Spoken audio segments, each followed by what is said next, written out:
Посвящение в аспирантуру – это нелегкий, порой тернистый путь, полный испытаний. Тем не менее, 7 молодых ученых решительно вступили на эту дорогу, готовые к новым свершениям. На молодых аспирантов возлагаются большие надежды со стороны преподавательского состава Академии наук Абхазии. Эти талантливые люди станут основой будущего Абхазии. Их знания и идеи будут формировать новое поколение ученых и способствовать процветанию Родины. Академик Валентин Когония вручил удостоверение новым аспирантам. Он пожелал им успехов и трудолюбия в их нелегком, но увлекательном пути.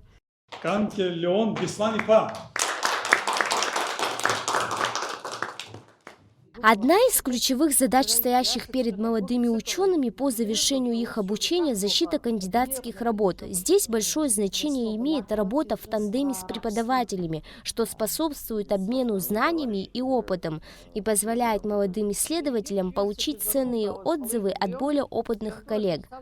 По сравнению с прошлым годом, если, наверное, сравнивать, то мы можем сказать, что у нас увеличивается количество аспирантов.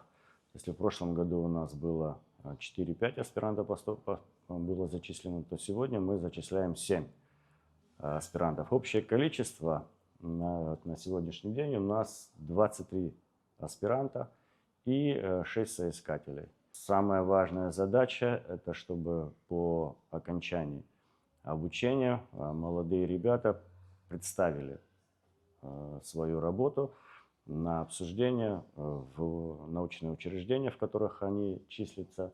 Ну и хотелось бы, чтобы уже через 4 года они защитили свои работы. Мы очень нуждаемся в квалифицированных кадрах практически по всем направлениям.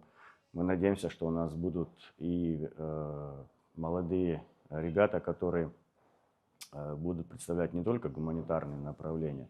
Молодые аспиранты, вступая на новый путь служения науке, делают свои первые шаги с трепетом и волнением. Каждый из них несет в сердце мечту, которая когда-то зародилась в стенах учебных заведений. Они делятся своими историями о том, как и когда решили посвятить себя научной деятельности. С благодарностью вспоминают своих преподавателей, которые стали для них наставниками. Наверное, я уже в старших классах понимал, что я буду заниматься наукой. И это все, конечно же, благодаря преподавательскому составу в школе. А уже после, в университете, это стало понятно, когда я начал участвовать в научных конференциях со 2-го курса. И, разумеется, я уже с 3-го курса понимал, что буду заниматься именно медиевистикой, изучением периода средних веков в истории Абхазии. Моя тема – политическая и социокультурная история Абхазского княжества 15-17 веков по данным нарративных источников. Немного замудренно звучит, то есть посвящено периоду позднего Средневековья и анализу письменных источников. Эти молодые ученые будут обучаться на протяжении 4 лет. Важно, чтобы каждый аспирант осознал значимость своей работы и стремился к активному участию в научной жизни, что в конечном итоге приведет к новым открытиям и достижениям. Милана Агарба, Константин Парула, Абхазское телевидение.